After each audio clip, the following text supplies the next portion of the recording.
années 70, la fin de la guerre du Vietnam et le premier choc pétrolier déstabilisent les États-Unis.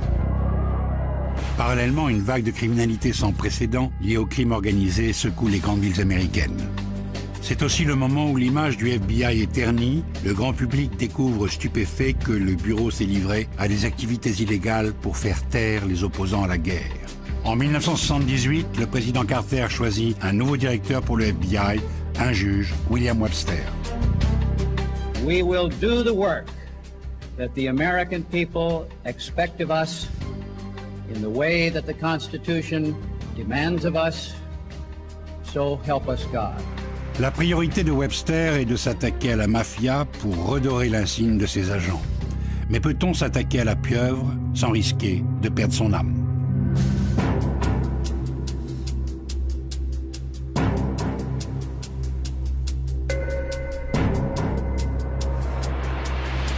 Aux États-Unis, chaque État possède sa police, ses propres lois, ainsi qu'un système judiciaire autonome. Tous ces États doivent également respecter la Constitution américaine, et c'est le rôle du département de la justice à Washington d'y veiller. Son bras armé est le bureau d'enquête fédéral, le FBI, et ses 12 600 agents spéciaux. Voici leurs histoires.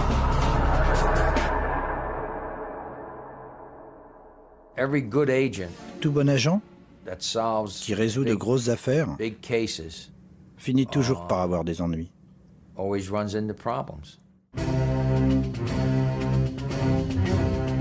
départ de cette lutte contre le crime organisé, il y a une poignée d'agents.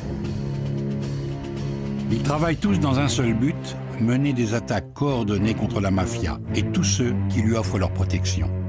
Dans ce but, ils emploient des méthodes qu'Hoover, le directeur légendaire du FBI, n'aurait officiellement jamais approuvées. Car les risques de se trouver du mauvais côté de la barrière sont grands. Mais ici, un retour en arrière s'impose. Les agents spéciaux du FBI rêvent depuis longtemps d'en découdre avec la mafia. Leur première opération à Las Vegas en 1947 est brutalement arrêtée par Hoover sous la pression politique. On a constaté que la mafia était en train d'infiltrer Las Vegas, qu'ils investissaient dans les casinos et tout ça. Mais tout à coup, le département de la justice a décidé que nous n'avions plus rien à faire là-bas. On a dû tout arrêter, les dossiers ont été classés. Tout ce qu'on avait fait ne valait plus un clou. Truman, le président de l'époque, a avancé une raison juridique. Selon lui, les enquêtes n'étaient pas de notre ressort. Mais il était évident qu'à Las Vegas, on était devenus des empêcheurs de tourner en rond. Aucun doute là-dessus. Une guerre contre la mafia ne peut que déranger à la fois les politiques, les policiers locaux et les juges, souvent au cœur de toutes les combines. Depuis l'arrivée massive des immigrés italiens, à la fin du XIXe siècle, la Cosa Nostra s'est intégrée dans le paysage américain et le FBI a pendant longtemps évité toute confrontation, au point de nier l'existence même du crime organisé. Quand je suis devenu procureur général sous Eisenhower, en 1960, j'ai appelé l'agent spécial qui dirigeait le bureau de Saint-Louis et je lui ai dit « Parlez-moi du crime organisé ». Et voilà ce qu'il m'a répondu. Je vous rappelle qu'on était en 1960. Le crime organisé, ça n'existe pas. Monsieur Hoover ne croyait pas en la centralisation du crime organisé. Ou plus exactement, il ne croyait pas que quelques pontes à New York contrôlaient le crime organisé dans tous les États-Unis. Mais voilà qu'éclate l'affaire d'Apalachine, au nord de New York, une ferme où se réunissent tous les parrains et leurs conseils. Pas très discrets, ils attirent l'attention de la police locale qui effectue une descente musclée. Beaucoup parviennent à s'échapper, mais l'ampleur de cette réunion démontre que la mafia, en tant qu'organisation, est bel et bien une réalité.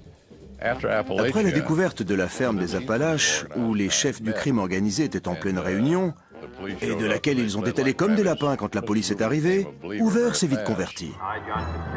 En 1960, JFK est élu président, son frère Bobby, adversaire acharné de la mafia, devient ministre de la Justice et donc de fait le patron du FBI.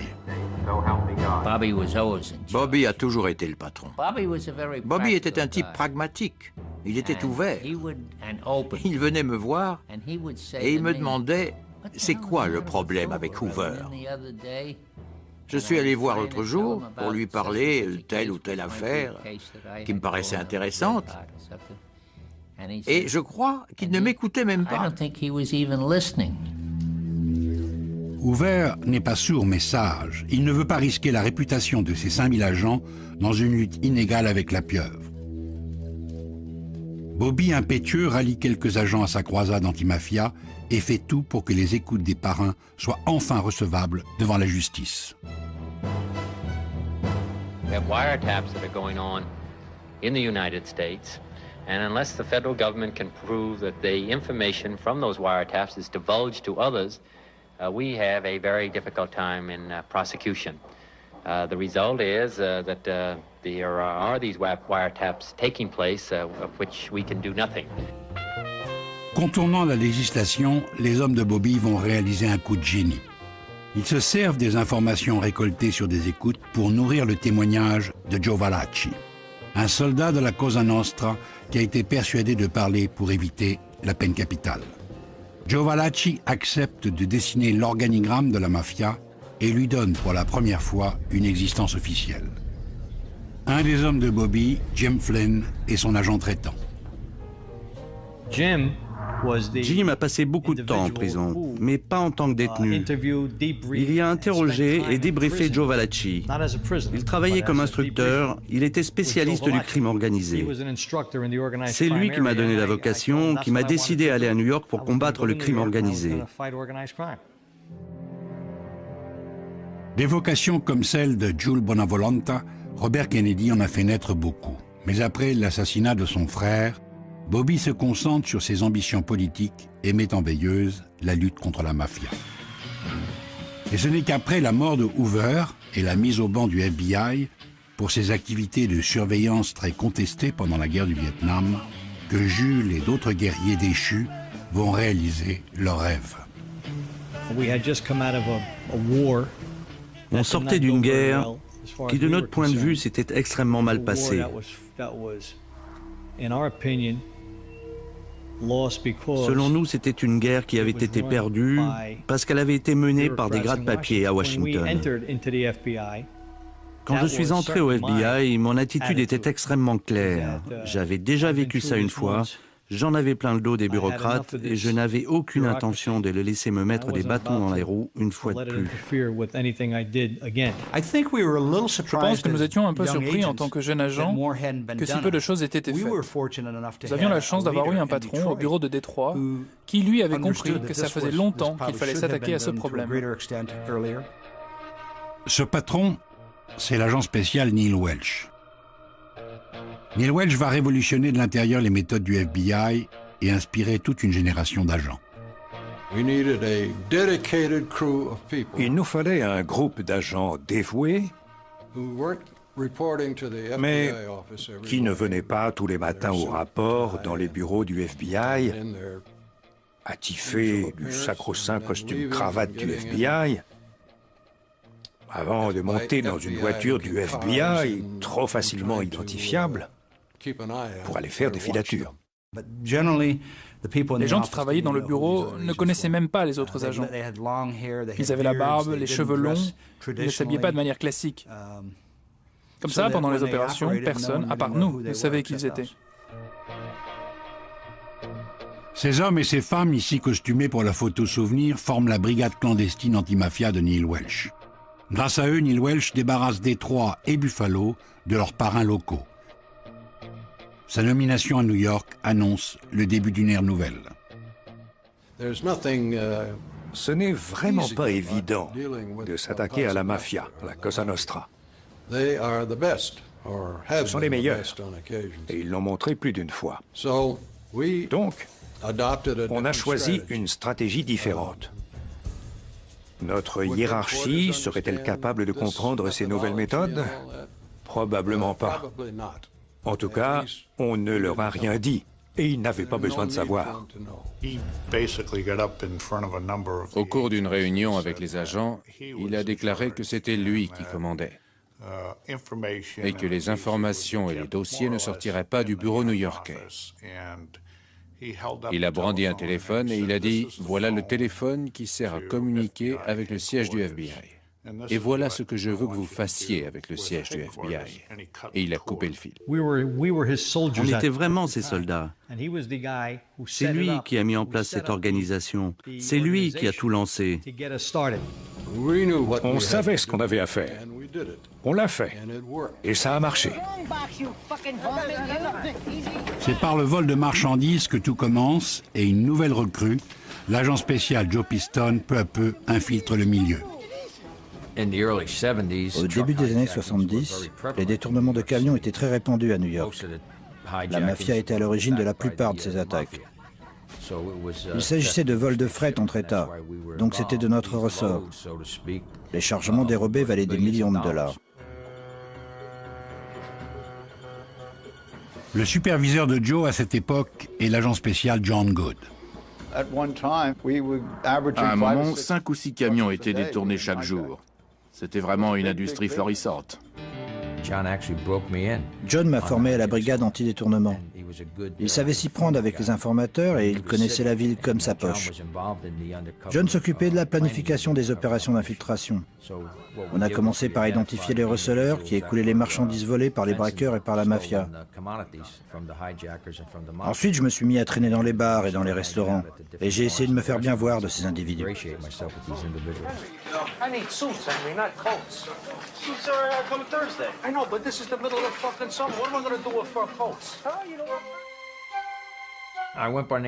Je me faisais appeler Donnie Brasco.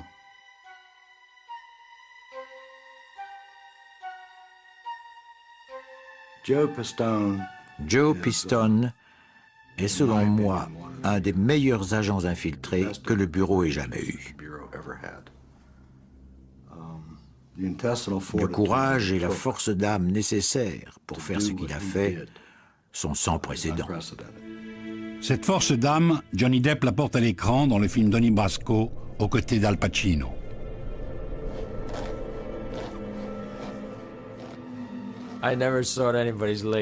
J'ai jamais scié la jambe de personne. Non, ça c'était du cinéma. J'ai grandi dans un quartier qui était plus ou moins aux mains de la mafia. Je suis italien, alors je connaissais ces types. Je savais comment il fallait se comporter. Il y a certaines choses à savoir. Quand l'ouvrir, quand la boucler, quand écouter. Le rôle d'infiltré m'est venu plutôt naturellement parce que je suis un gars de la rue. Le bureau de New York a lui aussi un petit air de famille avec la mafia. À cette époque, la mafia new-yorkaise était traditionnellement composée de 5 grandes familles. Au FBI de New York, on avait 5 brigades, une pour chaque famille. La brigade des Genovese, celle des Gambino, et ainsi de suite. Si vous comparez la structure du FBI et celle de la mafia, vous verrez qu'elles se ressemblaient beaucoup. Un bureau typique du FBI avait un agent spécial à sa tête. C'était le boss, le patron. La famille dans le crime organisé a aussi un boss. Au niveau du FBI, il y a un agent spécial adjoint qu'on appelle l'ASAC. Dans la mafia, il y a l'underboss, le second. Les deux fonctions sont les mêmes. On se ressemblait vraiment beaucoup. On comprenait leur structure parce qu'on avait la même.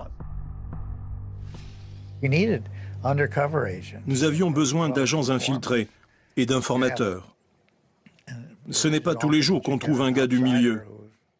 Parce qu'il sait qu'il peut être tué s'il se fait prendre, en train de donner des informations. Mais certaines personnes que nous avions mises en place ont rempli ce rôle. Piston est un bon exemple. Et les gars ont fait en sorte de devenir des membres de la famille, prêts à agir en tant que tels.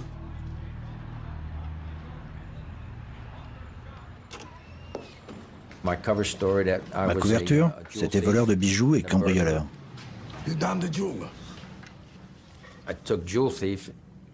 J'ai choisi voleur de bijoux parce que je n'avais aucun intérêt à m'inventer une profession violente. Sinon, ils auraient attendu de moi un comportement violent. Il n'y a pas beaucoup de voleurs de bijoux en tôle pour meurtre. Je me suis mis à fréquenter un type du nom de Lefty Ruggiero. Je suis devenu son associé dans des opérations de jeu, de paris, de loterie.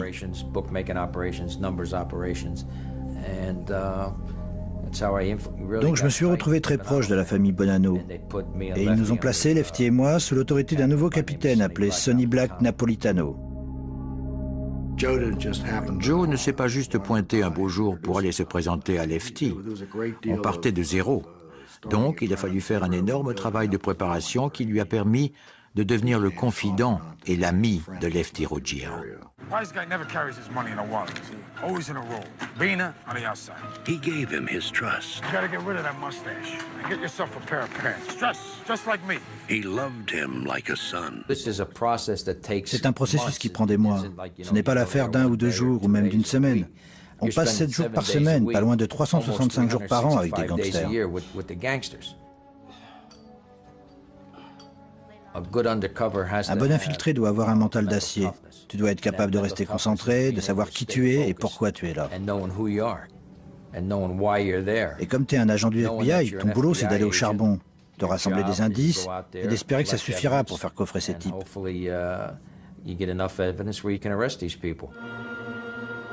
Précisément pour coffrer ces types, des opérations d'infiltration sont mises en place dans différentes villes. Avec le nouveau patron, le juge Webster, Welch trouve enfin un allié à Washington. Ensemble, ils développent une stratégie de coordination nationale afin de provoquer les mafieux et d'accumuler les preuves contre eux.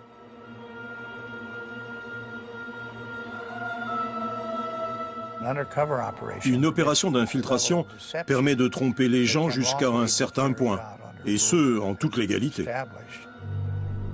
Avec Piston à New York et l'agent spécial infiltré Ed Robb, cette fois dans une famille mafieuse de Floride, le FBI va faire d'une pierre deux coups en provoquant un rapprochement entre deux grandes familles, les Bonanno de New York et les Trafficante de Floride. Tony Daniels menait une opération dans les environs de Tampa. Il m'a contacté et m'a demandé si je pouvais pas amener des membres de la famille Bonanno pour donner un coup de fouet à l'opération. Hey, you know something? There's a guy I know down in Florida, he says it's fucking wide open down there. Yeah? Where, Florida? On a établi un plan d'action. Tony Rossi, qui était le nom de couverture de Ed Robb, était l'infiltré. On s'est rencontrés, on a mis un plan au point et on s'est mis d'accord sur le rôle de chacun. Sinon, ça n'aurait pas marché. Au début de l'opération, Ed Robb avait le premier rôle. Quand Joe Piston est arrivé, Ed a dû se mettre un peu en retrait.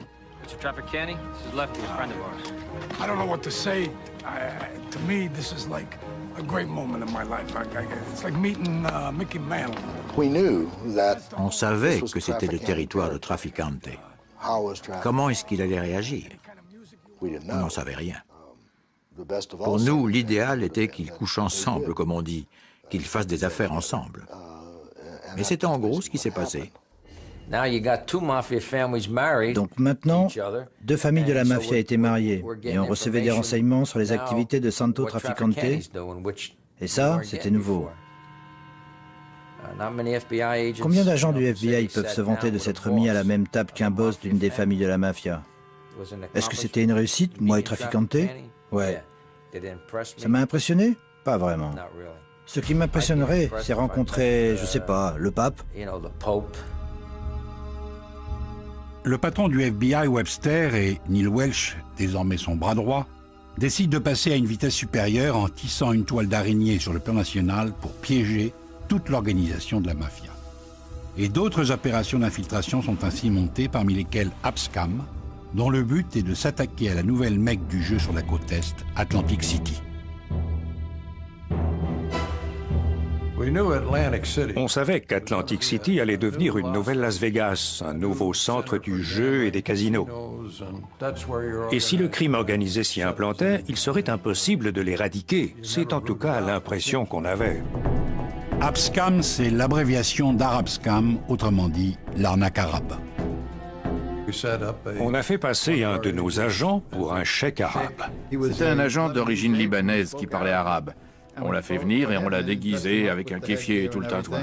Il jouait le rôle d'un nabab qui arrivait du Moyen-Orient pour se faire construire un casino à Atlantic City. On a fait comme s'il débarquait d'un avion. On a pris des photos de toutes les personnes qui sont venues l'accueillir. On a pu identifier beaucoup de monde parce qu'ils voulaient tous poser avec le cheikh et être pris en photo avec lui. Pour appâter plus encore le client, quoi de mieux qu'un yacht luxueux, saisi par la justice, le Left Hand, et y offrir des soirées somptueuses. Le bureau ne lésine pas sur les moyens. Les douanes l'avaient trouvé au large avec 5 tonnes de marijuana à bord et ils l'avaient placé sous scellé. Donc on leur a pris, on l'a retapé et moi je vivais dessus. On avait environ $1 million de fonds spéciaux pour financer cette entreprise. On a été immédiatement assaillis, non seulement par la mafia, mais aussi par les hommes politiques. Ces gens-là ne constituaient pas notre cible initiale. C'est eux qui sont venus vers nous. On ne s'est pas demandé qui pourrions-nous attirer dans nos filets. Ces gens nous ont été proposés par des intermédiaires véreux. Le FBI, qui ne s'attendait pas à débusquer des politiques, décide de pousser son avantage et déplace le cœur de l'opération à Washington. L'agent Tony Amoroso troque son yacht contre une maison dans la capitale. This is Special Agent Anthony Amoroso, Jr., Federal Bureau of Investigation. Today's date is January 7th, 1980. Location, a townhouse in Washington, D.C. Chaque pièce de la maison à Washington était truffée de micros. Il y avait une pièce au sous-sol d'où on manœuvrait les caméras et qui était séparée du reste de la maison. C'est dans cette maison que l'on organisait les rendez-vous, où l'on filmait les membres du Congrès ou les autres personnes avec qui on traitait. Pour garantir la rigueur de l'opération et leur propre rigueur, les agents se filment en permanence. Each packet contains $10,000 in $100 bills. I'm placing this money in the desk drawer directly in front of me.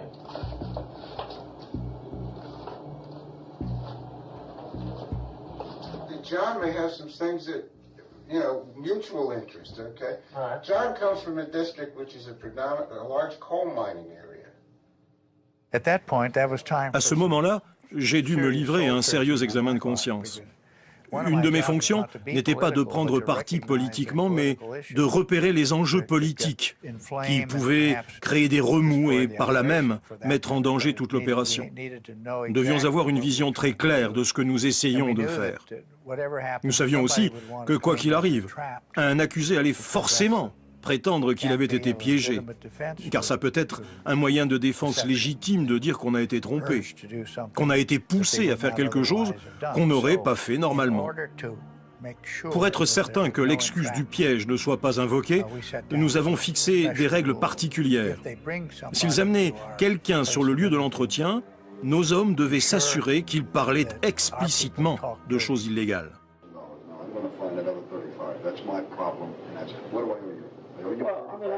I don't want to say you owe me 35 or anything like that, but I authorized 50,000. Is that what you expected?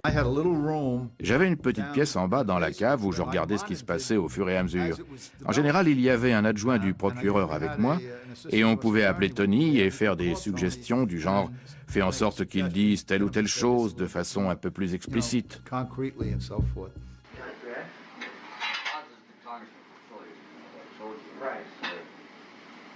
Ozzie Myers. Si on devait écrire un scénario où un type vous donne tous les éléments pour l'incriminer, alors ce type serait Ozzie Myers. Sa phrase favorite, c'était... Il me regardait comme ça et il disait... Tu fais les choses dans les règles? Je vais te dire un truc très simple. L'argent, ça me parle, les conneries, ça me gave. OK.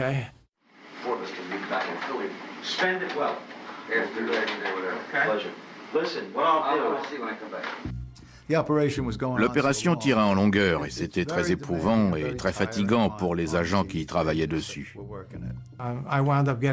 J'ai fini par divorcer. John Good a fini par divorcer.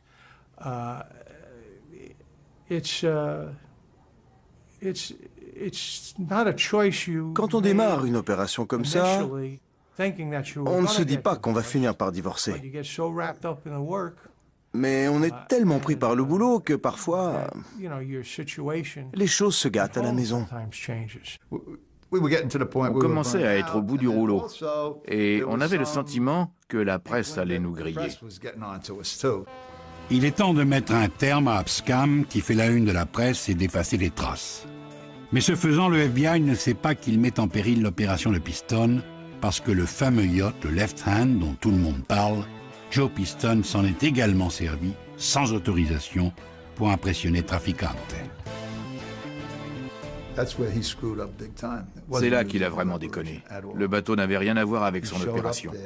Il s'est pointé sans autorisation avec la franchise.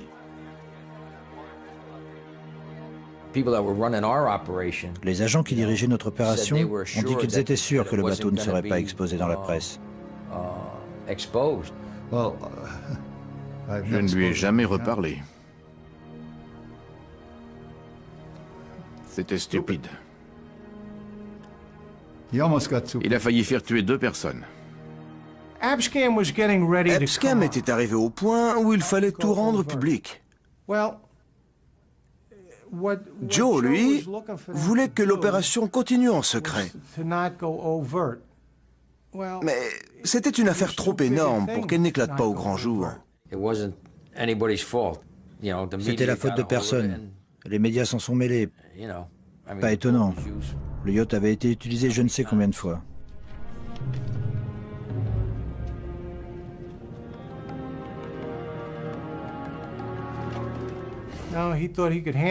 Il a cru qu'il pouvait s'en sortir tout seul, qu'il pouvait utiliser le bateau quand même. Et effectivement, il s'en est sorti tout seul.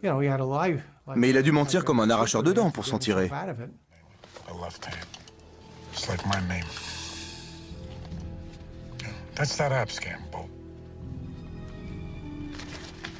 You think I knew that was a federal boat?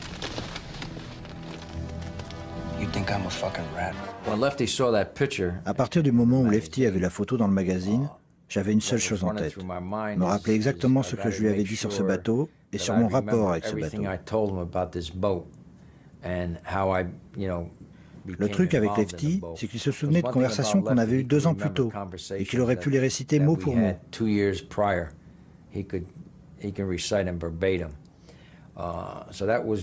Donc c'est ça que je gardais à l'esprit. Qu'est-ce que je lui avais dit? Comment j'avais réussi à me procurer ce bateau?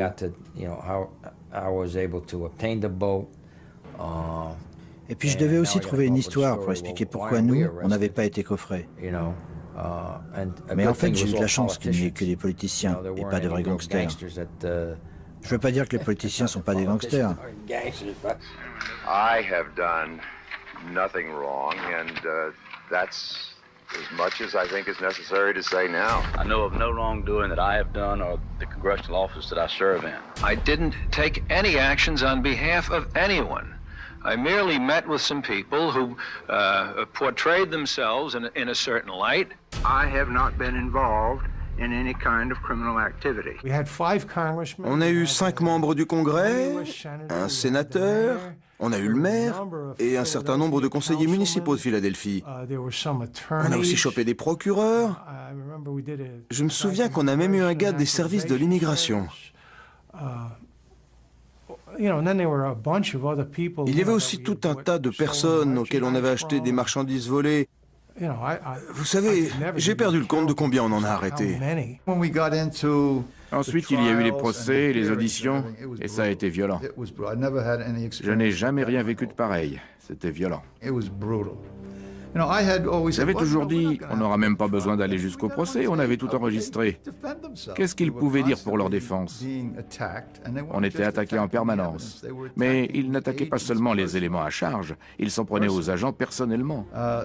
Ils inventaient des histoires sur nous, ils étaient prêts à tout, ils auraient fait n'importe quoi. Ils ont appris que j'étais en plein divorce. Un avocat à leur solde a pris contact avec ma femme pour lui proposer gratuitement ses services, à condition qu'elle coopère avec eux. Et elle a accepté. Elle leur a donné tout ce qu'elle a pu comme élément contre moi. Mes chèques refusés par la banque, mes cartes de crédit. Et vous savez ce qu'ils ont appris avec tout ça? Que j'étais fauché, que j'avais pas un sou. Men who once served time in Congress today finally began serving time in jail. 8 membres du Congrès, un sénateur, tous condamnés. Nous n'avons pas perdu un seul procès. 14 demandes de révision de procès déposées auprès de la Cour suprême ont été refusées. C'est la preuve indéniable que nous savions ce que nous faisions. Pendant ce temps, Piston, malgré l'épisode du bateau, continue de grimper dans la hiérarchie au sein de l'équipe de Sonny Black. Mais tout va très vite se compliquer. On a continué, mais il y avait des tensions dans la famille Bonanno. Un incident a éclaté. Pour moi, tous les succès qu'a pu remporter le FBI dans son combat contre la Cosa Nostra jusqu'à aujourd'hui découlent de cet incident.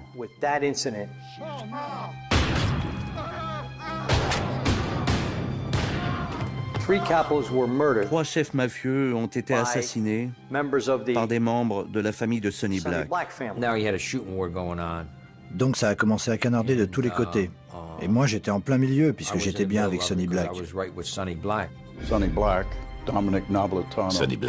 de son vrai nom Dominic Napolitano, nous a dit à tous les deux au même moment « Je vais proposer que vous deveniez membre de la famille Bonanno ».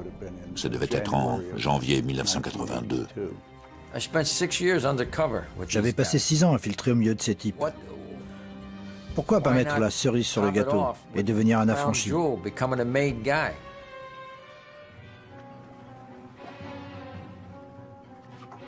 Mais pour devenir un affranchi, Piston doit tuer quelqu'un. Sonny Black me donnait un contrat pour tuer un individu du nom de Bruno Indelicato. Si ton chef te donne l'ordre de descendre quelqu'un, tu dis d'accord, et tu obéis. Tu ne demandes pas pourquoi, tu ne refuses pas de le faire. Sinon le prochain à se faire buter, c'est toi. On ne pouvait pas laisser faire ça.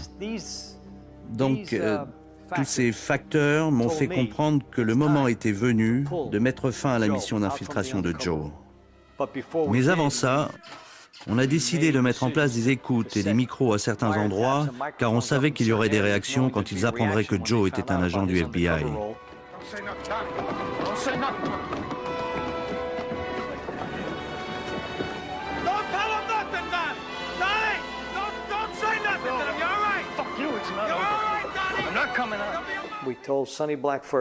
On a d'abord dit à Sonny Black que Joe était un agent infiltré et qu'il bossait pour le FBI. Et Sonny ne nous a pas cru.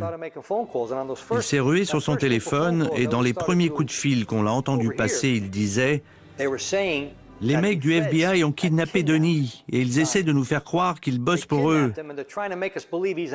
Alors faites gaffe à ce que vous leur dites. » Mais finalement, la mafia comprend tout et la tête de Piston est mise à prix $500 000. Il change d'identité, pendant ce temps-là, Sonny Black est liquidé. Piston passe des années à se faire débriefer, à témoigner dans les procès et surtout à aider ses collègues à poursuivre leur chasse. À cause de ce qu'on avait découvert, on savait que la seule solution était de procéder à long terme. Il fallait appliquer à cette enquête ce qu'on appelait à l'époque la théorie de l'entreprise. On allait remonter échelon par échelon jusqu'au sommet de cette entreprise que représentait une famille mafieuse. Une loi a été votée en 1970 contre l'association de malfaiteurs. Elle s'avère le moyen parfait pour piéger les parrains à travers l'organisation. Gotta be honest with you, I'm not getting any satisfaction from my work either. Why? All because of Rico. Is he your brother? No, the Rico statutes. Oh, of course, you know? Right. Le concept qui sous-tend Rico est le suivant. Si j'arrive à établir que vous dirigez une entreprise, un groupe, dont le but est de commettre des crimes et de tirer profit d'activités criminelles, si donc je peux démontrer, et c'est un aspect capital, que c'est vous qui dirigez ce groupe, que c'est vous le boss. Et si dans le même temps, j'arrête un de vos sous-fifres en train de commettre un crime au nom de ce groupe, alors, grâce à RICO, je peux vous inculper, vous, le boss, de ce crime. L'idée, c'est que de par la structure même de l'organisation, vous tirez profit des actes de ce sous-fifre et donc que vous êtes responsable de ces actes. C'est ça la beauté de RICO. Mais pour appliquer cette loi, il faut accumuler les preuves et celles fournies par les infiltrés ne suffisent pas. Il faut multiplier les indices et trouver des informateurs de plus en plus haut placés. Autrement dit, jouer avec le feu. Quand le bureau a décidé de s'attaquer sérieusement au crime organisé, il était évident que pour arriver à quelque chose, il nous fallait des informateurs au sein de la famille. Plus l'informateur était bon, plus le dossier serait bon. Plus l'informateur était haut placé dans la famille, plus on avait de chances d'avoir des informations de bonne qualité. Le problème était que pour avoir ces informateurs, il fallait établir des relations avec des affranchis, avec des membres d'une organisation criminelle. Et ce sont des gens qui, par essence, sont profondément mauvais. C'est en commettant des crimes qu'ils deviennent affranchis. Et ils ne vont pas s'arrêter de commettre des crimes juste parce qu'ils deviennent informateurs pour nous. Alors c'est ça le revers de la médaille, et il est lourd de conséquences. Je suis persuadé que sur le moment, la plupart des agents font tout ce qu'ils peuvent pour ne pas franchir la ligne blanche, mais parfois cette ligne n'est pas aussi facile à définir qu'on le voudrait. La motivation de ceux qui deviennent repentis ou informateurs, c'est soit l'argent, soit la vengeance, soit l'espoir de sauver sa peau. On fait tout ce qu'il faut faire pour gagner sa confiance. Et c'est ça le principal problème quand on essaie de développer des sources à l'intérieur du crime organisé. Ils savent aussi bien que nous que s'ils sont découverts comme indicateurs, ils seront immédiatement éliminés. Ce sont des gens sympathiques, ils peuvent être agréables à vivre et de bonne compagnie, mais il faut bien garder dans un coin de la tête que ce sont des gens qui tuent, qui volent, et qui sont prêts à tout pour continuer à vivre comme des criminels. Tant qu'on a cette vision, tant qu'on garde ça à l'esprit, alors il n'y a pas de problème. L'informateur de De Vecchio s'appelle Greg Scarpa, petit capot de la famille Colombo, mais grand tueur devant l'Éternel. Scarpa nous a fourni la majeure partie des informations qui ont permis de mettre sur écoute la famille Colombo et qui ont largement contribué à l'arrestation des chefs des 5 familles de New York. Il est très rare que quelqu'un comme ça vienne parler aux autorités. Il y a 15 ans, personne ne trouvait ça gênant. Les gens n'y voyaient aucun problème. Prenez Sammy Gravano, un underboss. Il plaide coupable pour 19 meurtres. On l'a fait témoigner à la barre et on a négocié un accord qui réduisait sa peine à un total de 5 ans de prison. Aujourd'hui, on me tomberait probablement dessus si je suggérais une chose pareille. Mais il y a 15 ans, tout le monde comprenait que c'était le genre de choses qu'il fallait faire. Les techniques que nous utilisons sont illégales dans certains pays. Ce que nous, on appelle des informateurs ou des agents infiltrés, cela s'appelle des agents provocateurs dans de nombreux pays qui interdisent cette pratique.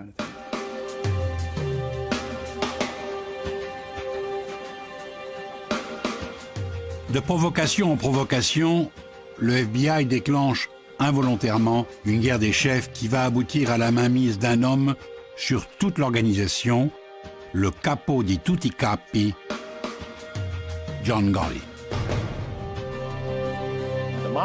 La mafia est censée tout faire en secret. Quand elle tue quelqu'un, ce qu'elle fait souvent, la personne disparaît purement et simplement. Paul Castellano et son bras droit Tommy Bilotti ont été assassinés 2 semaines avant Noël, à 4 heures de l'après-midi, dans une rue animée de Manhattan, au milieu de milliers de passants. Tout le monde savait qui avait fait ça. Il n'y avait aucun doute. Et juste après, fidèle à lui-même, plutôt que de se planquer parce que les flics allaient s'intéresser de près à cette affaire, John Gotti se balade en pleine rue, dans son plus beau costard, et il organise une grande réunion de famille. Cette audace, cette attitude, c'était sa façon de faire. Il est devenu une célébrité. Les médias ont trouvé que c'était un personnage fascinant, et la machine médiatique s'est emballée. Gotti jouait de plus en plus pour la galerie, les médias flattaient constamment son ego, et ce type est devenu une légende. Gotti représentait, et c'est un phénomène plutôt intéressant, le côté soi-disant sexy du crime organisé. Le rôle lui allait comme un gant. Il se vantait de sa capacité à échapper aux poursuites. Mais par son attitude, il a fait de lui-même une cible de tout premier plan. On ne pouvait pas combattre le crime organisé à New York et laisser John Gotti continuer en toute impunité. John Gotti, I'm FBI agent Russo. This is Agent Gabriel. Russo? You know what FBI means, right? Why don't you tell me? Forever bother the Italians? An FBI bug has picked up some information we think you might be interested in. Nah. On peut se demander comment le boss commet des crimes. Eh bien, il les commet en parlant. Il donne des ordres. Ce mec est un problème, va le descendre. Je veux du fric de telle activité, j'encaisse du fric de telle autre. Il résout les conflits entre deux criminels. Ils veulent tous les deux extorquer de l'argent à un commerçant, et c'est le boss qui va décider qui fera l'extorsion, et en passant, il prend un pourcentage. Ces crimes sont donc sa bouche et ses paroles. Mon boulot consistait à découvrir où avaient lieu ces conversations, à placer un micro et à les enregistrer. Et c'est ce qu'on a fait. Mais ça a pris 3 ans.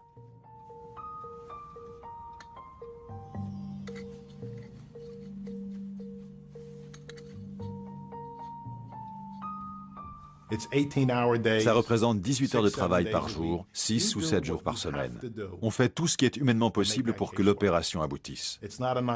C'est pas un travail de bureau. C'est pas quelque chose qu'on peut laisser de côté et reprendre la semaine suivante. Je pourchasse un malfrat qui commet des crimes tous les jours et je dois trouver un moyen d'arrêter ça. Je dois recueillir des éléments qui permettront de l'inculper et de le mettre à l'ombre. First order of business, a new conciliary. Frankie, the job is yours. Grazie, John. You get word to the 4 bosses today. If the Chico is payment in full, we settle. We don't want to get the hell on with our lives here. Understand? Gene, you got a drug trial coming up. Stay the hell off the street, let Pete run Queens. Got it. What's my job, John? Hey, killing people, what else? You've been bugging me for a month now, you want to clip Louis DeBono and Mickey, whatever the hell his name is? Mickey the Bat. Fine, clip them both, makes you feel good. All right. La personne qui m'a le plus aidé à mettre John Gotti derrière les barreaux, c'est John Gotti lui-même. Son arrogance, qui le poussait à parler, à commander, à diriger, à intimider, m'a donné des enregistrements dont je n'aurais même pas osé rêver. Quand on a finalement rendu public les bandes, même les médias ont ouvert les yeux et ils ont dit « Ce type est une andouille ». Il n'y a aucun doute sur ce qu'il a fait. I'm not in the mood for none of that stuff there. This is going to be a Cosa Nostra till I die. Either an hour from now, it'll be tonight, or 100 years from now when I'm in jail. It's going to be a Cosa Nostra. It's going to be, a bunch of your friends are going to be friends of ours, a bunch of Hussein's friends will be friends of ours. It's going to be the way I say it's going to be a Cosa Nostra. A Cosa Nostra. Rien que ça suffisait à l'envoyer en prison à vie.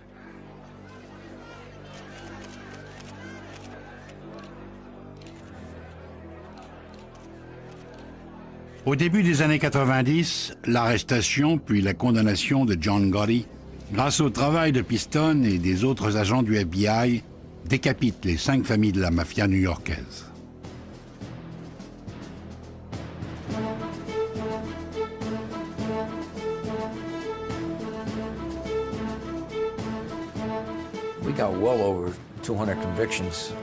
On a obtenu largement plus de 200 condamnations pendant les 8 ans de procédure.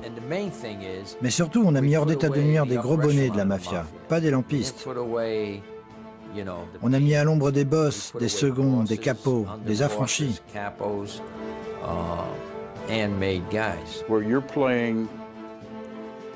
Quand on joue au jeu des truands, sur leur propre terrain, avec leurs propres règles, c'est eux qui comptent les points. Est-ce qu'on peut gagner? Oui, on peut gagner. Et on l'a fait. Joseph D. Pistone, in grateful recognition for meritorious service, allow me to present you with this medal and this check for $500. Hold the check up.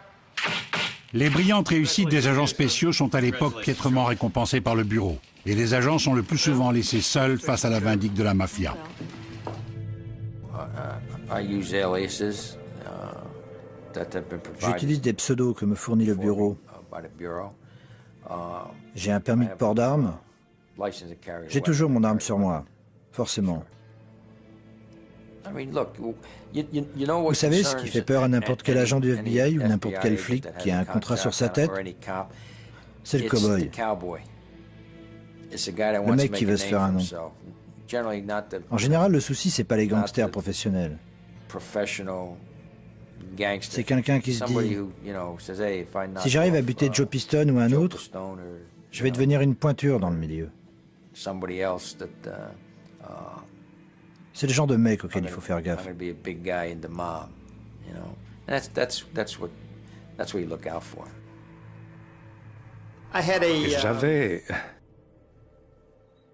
J'avais quelques agents inexpérimentés dans ma brigade.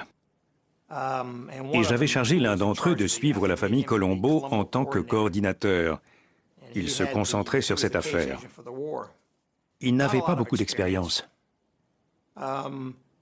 Et il a commencé à me suspecter dès 1992. Enfin, c'est ce qu'il dit. Parce que selon lui, j'étais un petit peu trop proche d'un de mes informateurs, Greg Scarpa, en l'occurrence.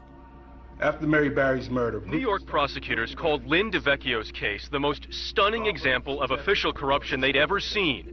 The former FBI supervisor was accused of betraying the Bureau to murder 4 men. DeVecchio's murder trial centered on his relationship with Gregory Scarpa, a late legendary boss in New York City's Colombo crime family. The star witness, Linda Shiro, longtime mistress of Scarpa. She said Agent DeVecchio ordered mob hits, as prosecutors told the jury in opening arguments. Linda will tell you that she was there in 1990, when DeVecchio alerted Scarpa that Patrick was weak and had to be killed. Pour finir, ils se sont aperçus qu'il n'y avait pas le moindre problème. Ils n'ont rien trouvé et je n'ai même pas reçu un blâme. Je n'avais rien fait de mal. Et dès que j'ai reçu l'autorisation de l'inspection générale des services, j'ai pris ma retraite. On se demande bien pourquoi Lynn a été mis en examen. Pour des choses que... Le juge qui laisse tomber l'affaire, comment savoir? Mais bon, c'est le risque. Tout bon agent qui résout de grosses affaires finit toujours par avoir des ennuis. We got to get down with the lousiest of people. If they want women, you give them women. If they want money, you give them money. We need to find out what is going on. Cet agent qui défend âprement ses méthodes dans un tribunal où il est mis en accusation pour complicité est John Connolly, un collègue de Piston. Au fil des années, il est devenu une star du FBI à Boston. Ses succès, il les doit à son informateur, un homme d'une rare violence qui s'appelle James Bulger, un Irlandais autrement surnommé Whitey. Bulger est toujours le numéro 2 sur la liste des 10 hommes les plus recherchés par le FBI après Oussama Ben Laden. James Bulger était le chef du gang de Winter Hill ici à Boston. Il a été inculpé de 19 meurtres. Whitey killed for a lot of reasons, to knock off the competition, to silence people who knew too much. Lawmen say Bulger and Fleming killed enemies, friends, even girlfriends. Ils allaient passer en jugement pour leurs activités criminelles dans la région de Boston. Juste avant le procès, nous avons appris par leurs avocats que toutes leurs activités criminelles étaient autorisées par le FBI. Selon moi, c'est Whitey Bulger qui utilisait les agents. Ce n'étaient pas les agents qui l'utilisaient. Ça lui permettait d'obtenir énormément de renseignements. Sur le plan criminel, on pourrait dire qu'il était en concurrence avec la Cosa Nostra. Il a tiré profit de tous ces renseignements et quand une enquête a enfin été lancée contre lui, alors qu'il allait enfin être inculpé, il en a eu vent et il a filé. Et il est toujours en fuite à ce jour. À la suite de cela, notre enquête s'est portée sur l'agent John Connolly et il a été mis en examen. For an FBI agent to go to the dark side is a sad, sad day. A judge gives a tongue lashing to a fallen FBI agent and slaps him with a 40-year sentence. Mr. Connolly, I believe, as the jury has found, that you tarnished the badge that so many wear proudly. did my job. I did a very difficult job. There's no frame of reference for what I did. It was no secret what their reputations were. The Justice Department uses very bad people to get worse people. It was also no secret what the reputations were of the people they were going after. I never crossed the line. Personally, I don't think John Connolly was guilty. Personnellement, je ne pense pas que John Connolly était coupable. He was just an agent that was. C'était juste un agent doué avec les informateurs. C'est mon opinion. John Gotti, life in prison, no chance of parole. We've seen arrests and prosecutions in Florida and elsewhere of top mob figures. What are you doing? Put that back. Oh, fine. Into the first round. Mosley, not yet working to establish. What's the situation on the ground today, right now, in the mob? Confusion, instability, vacuum at the top. What caused the decline? Your sister's ass. Quand on veut avoir un beau gazon, dès que quelques mauvaises herbes apparaissent, il faut les éliminer le mieux possible. Si on fait ça, on peut éviter qu'elles prolifèrent. Mais si on s'en va et qu'on laisse son gazon sans soin pendant 8 ou 10 ans, quand on revient, on s'aperçoit qu'il n'y a plus de pelouse. Il n'y a plus que des mauvaises herbes. Et c'est ce qui se passe aujourd'hui avec le crime organisé. Selon moi, on ne l'éradiquera jamais, mais on peut le contenir. Ça demande une très grande vigilance, une vigilance de tous les instants.